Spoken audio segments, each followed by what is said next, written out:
yung naging trending na video mga bay dun sa no plate no travel, walang plaka mga bay na mula sa LTO.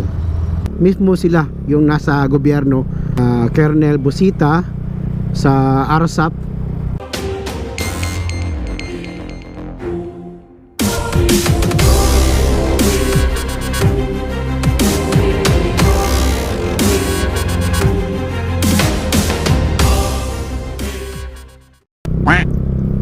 Right, so hello and what's up mga kaakbay.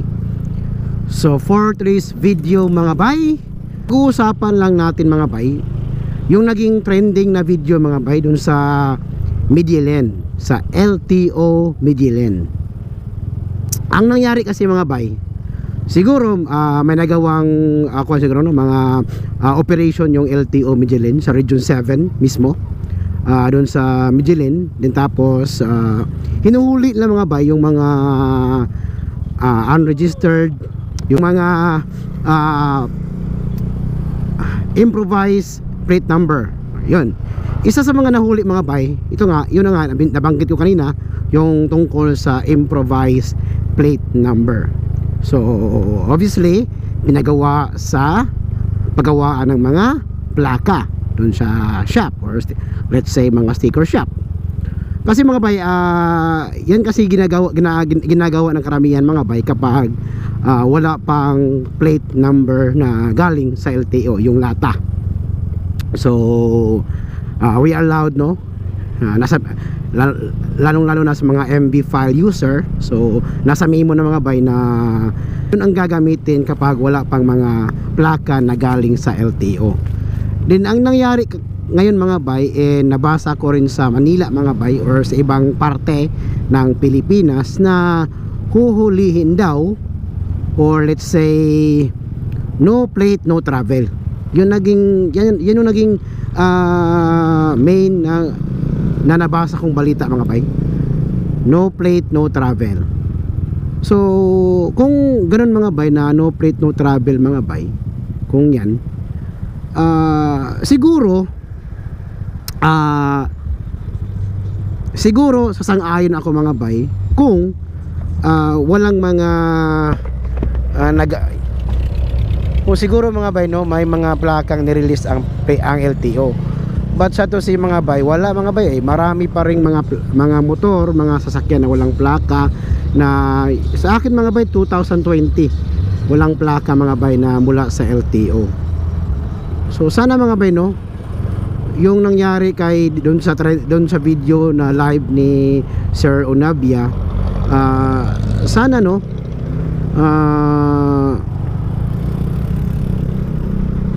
pag-isipan ng LTO ba na bago sila gagawa ng batas ba, sana na napag-isipan nila yung live ni Sir Onabia, na kung baga nanguhuli sila ng mga improvised plate number, din tapos yung nanghuli mismo, yung sasakyan mismo ng LTO ay improvised plate number yung ang gamit. Yan ba? Yan yung naging malaking tanong ng karamihan, di ba? Mismo ang LTO, mismo sila yung nasa gobyerno, ang nasa nangunguna sa listahan na lumalabag sa batas trapiko, di ba? So hopefully mga LTO, mga taga-gobyerno dyan, bago kayo gagawa ng batas, dapat mismo kayo ay or let's say huhulihin nyo mismo yung sarili ninyo, or huhulihin nyo mismo yung mga nasa gobyerno na gumagawa ng ganyan, di ba? Ang pangit kasi sana, no, na mapansin ito ni Colonel Busita sa riders.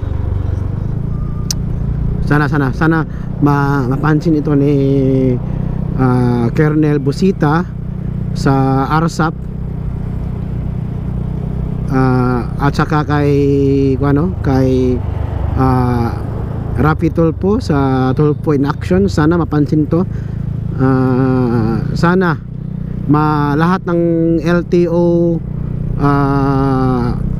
masabihan tungkol dito, And actually I agree sana no sa mga LTO na nagawang desisyon ng LTO na kumbaga fair na panguhuli na walang pinipili. So yun, nagpabatas na dapat kapag nanguhuli daw dapat patas, maging motor, maging sasakyan, pinapara. So I hopefully ngayon tungkol sa issue ng paghuhuli ng LTO, tungkol sa plate number, lahat-lahat. Yung sa ibang nahuli, I agree kasi nga wala naman. So yung sa improvise, doon sila na question, doon sila na nakitaan ng mali.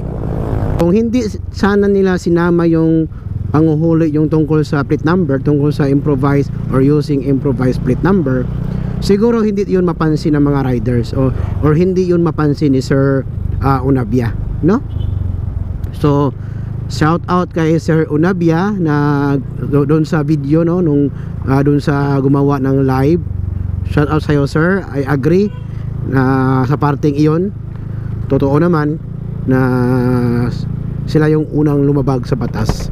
So kayo mga bay, agree ba kayo mga bay sa nagawang live ni Sir Unabia? Kayo ba'y nasa panig ni Sir Unabia or nasa panig ng LTO kayo? And totoo naman na wala namang batas na bawal mag-live doon kasi nga nasa labas siya ng LTO, wala siya sa loob ng LTO. So tama yung ginawa niya na pagla-live. Hindi yun lumabag sa batas. So agree ako doon. Yung problema lang dito is may mali talaga yung LTO. May mali talaga yung LTO dito mga bay. So sana kung nanguhuli man sila, sana hindi nila sinama yung panguhuli sa plate number or tungkol sa improvised plate number. Yun, na question tuloy yung LTO. Sana LTO, pinag-isipan nyo muna bago kayo gumawa ng hakbang. Or sana hindi nyo ginamit yung sasakyan na yun. Yung rason hindi valid. Yung rason ng LTO dinala daw ng baha. Hindi valid mga bay. So hopefully sana mula sa gobyerno, I address this message sa gobyerno, sa mga LTO, sa government agencies. Sana kayo yung unang gagawa ng tama. Sana susunod kayo sa tama mga bay. So yan lang siguro mga bay tungkol sa nagawang sa nangyaring issue sa trending ng LTO at sa live ni Sir Unabia. So yan lang mga bay, and peace out. Audio